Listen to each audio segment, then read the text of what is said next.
Miq përshëndetje. Sot në këtë video kemi vendosur të bëjmë një shpjegim duke u marrë nga konceptet siç është për okultizmin, ezoterin dhe shumë tjera që për secilën ka libra pafund për t'i shpjeguar si koncepte.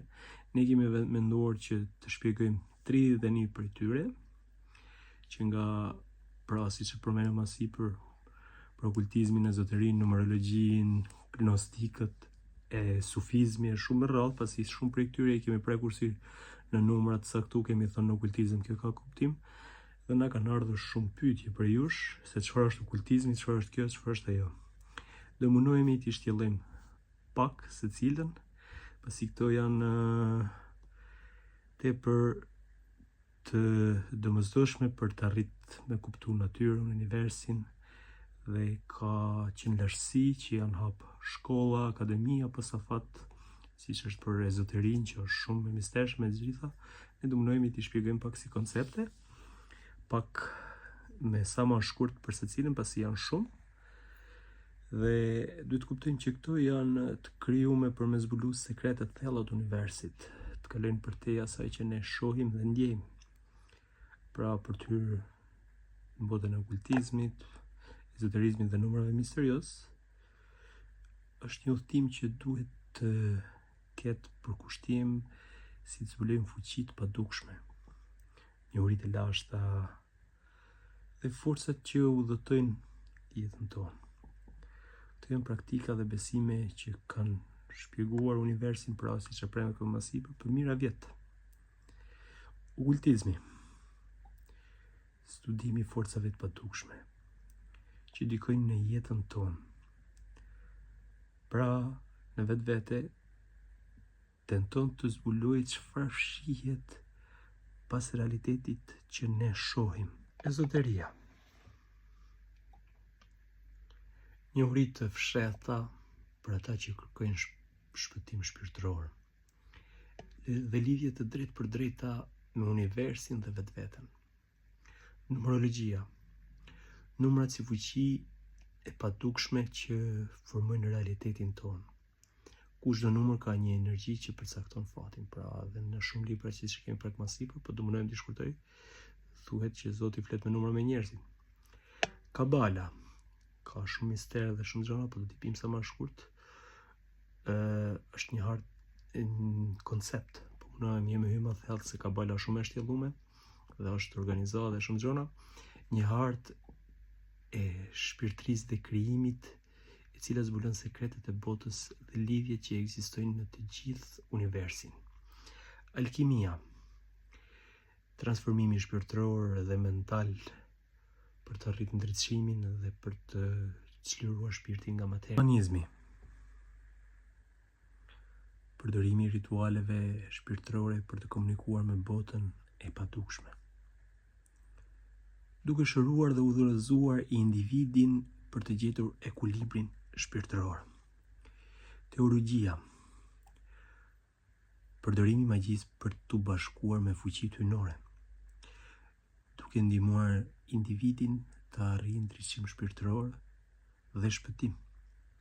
Astrologjia, pse kjo është një ndër ato më të përhapur kudo, sidomos ne shqiptarët, shohim shumë horoskopin, yjet dhe planetet që drejtojnë jetën tonë, duke përcaktuar fatin përmes lëvizjeve qiellore dhe ndikimeve kozmike.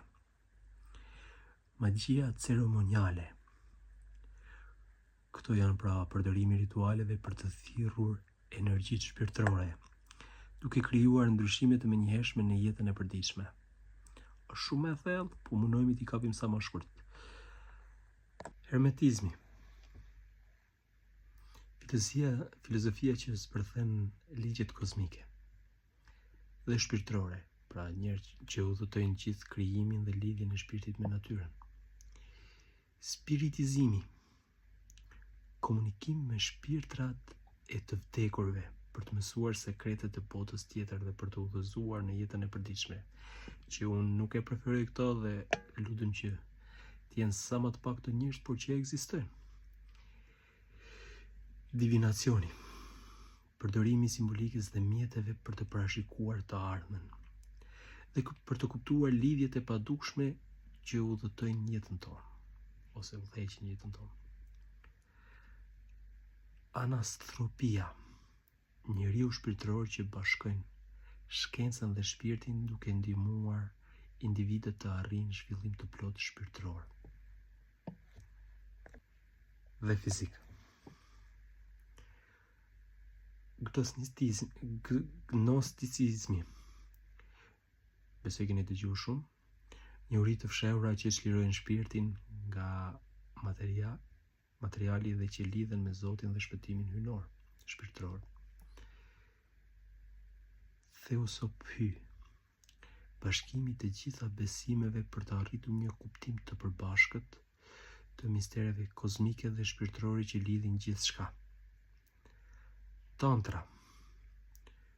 Përdorimi i praktikave meditimi dhe energjisë seksuale për të arritur vetëdije të lartë shpirtërore dhe duke balancuar energjitë për zhvillim shpirtëror. Magjia e kaosit. Magjia që përdoret rituale fleksibël dhe mjete të ndryshme për të arritur rezultate të menjëhershme në jetën e përditshme. Pra dhe për këtë jam kundër, por që një pjesë e sektizmave dhe shumë veneve i kanë këto dhe munohen duke punu sa ma shumë duke bo sidomos seduction ose duke hyrë në kokën e njerëzve. Astral projection. Shpirti që dallon nga trupi dhe udhton në dimensione shpirtërore dhe kozmike duke përjetuar realitetet të tjera. Aksha rekord. Pra arkiva kozmik që ruan të dhënat e të gjithë ngjarjeve për të zbuluar të vërtetat e fshehura dhe lidhjet kozmike që udhtojnë jetën tonë. Këtu janë pak më thella, sidomos njerëzit siç ka marrë për hipnozë, hipnoterapi dhe këto. Ka njerëz që kalojnë dimensione të tjera, kanë shpjeguar disa njerëz në Shqipëri, jo te Korthiza, kjo po janë shumë të thella. Pythagoronizëm, numra dhe matematika. Janë disa terma që dhune kam vështirë për t'i shpjeguar, të kuptohemi. Numra dhe matematika që janë thelbi i ekzistencës dhe që mbajnë harmoni universale, duke zbuluar ligjet që udhëtojnë gjithçka. Sufizmi, pra dhe unë jam suni, kuptohet, një rrugë shpirtërore që kërkon ndarjen e shpirtit nga bota materiale, duke përjetuar dashurinë dhe njohurinë e Perëndisë përmes meditimit dhe lutjes. Kundalini. Më vjen mirë që kam pa disa vajza në Shqipëri dhe këtu do ndalen pak që kanë hyrë duke shtjelluar e gjëra, kjo është shumë gjë e mirë edhe për shoqërinë tonë. Pra, kundalini vetvete është një energji shpirtërore që fluturon nga baza e shpinës dhe përshkron sistemin e trupit për të arritur ndryshimin shpirtëror dhe përhapjen e qendrave energjetike. Voodoo.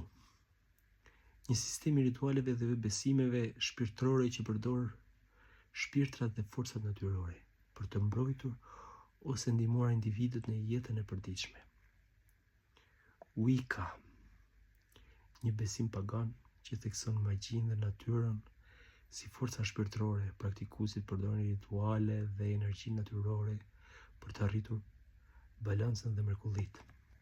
Shkencat e shenjta. Një sistem që përpiqet të bashkojë dijenin shkencore me misticizëm shpirtëror, duke përdorur principet e natyrës dhe energjive universale për të kuptuar thelbin e ekzistencës. Teozefia. Në besimin që kërkon harmonizimin e shpirtit dhe trupit, duke zbuluar lidhjet e padukshme dhe duke kaluar nëpërmjet një transformimi të thellë shpirtëror. Numerologjia kabaliste. Përdorimi i numrave dhe llogaritjeve kabaliste për të zbuluar destinacionin shpirtëror dhe lidhjet e brendshme me universin. Pra është e njëjta gjë pak a shumë si sipër, por kanë të disa gjëti. Parapsikologjia. Ulëmtimi fenomeneve panormale, si telepatia, telekinezi quhen disa, duke përdorur teknika për të kuptuar lidhjet e padukshme të botës shpirtërore dhe materiale. Ka shumë fenomene që shkenca, psikologjia dhe shumë doktorët më të mëdhenj të botës nuk kanë shpjegim. Dhe para psikologjia është pak më e thellë. Pra kemi folur edhe në disa video më përpara ku kemi shpjeguar komunikimi telepatik ka filluar disa vendet që kanë më shumë zhvillim siç është Rusia dhe Britania e Madhe, Kina, por Rusia funksionon më shumë tek telepatia. Astrologjia vedike. Se shpjegojmë edhe më sipër astrologjia, por astrologjia vedike është pak më ndryshe. Astrologjia hinduse që përdor hartën e lindjes për të kuptuar fatin dhe për të ndihmuar individin të kuptojë destinacionin e tij shpirtëror në lidhje me yjet dhe planetet. Hermetizmi i lashtë. Në filozofinë e lashtë, që thotë çdo gjë në univers ka një rezonancë të thellë dhe që të kuptuarit e këtyre rezonancave mund të transformojnë shpirtin dhe jetën. Dhe e fundit, që realisht mendova da përhapem shumë në për këto, pasi janë shumë, arti i muzikës dhe frekuencave shpirtërore.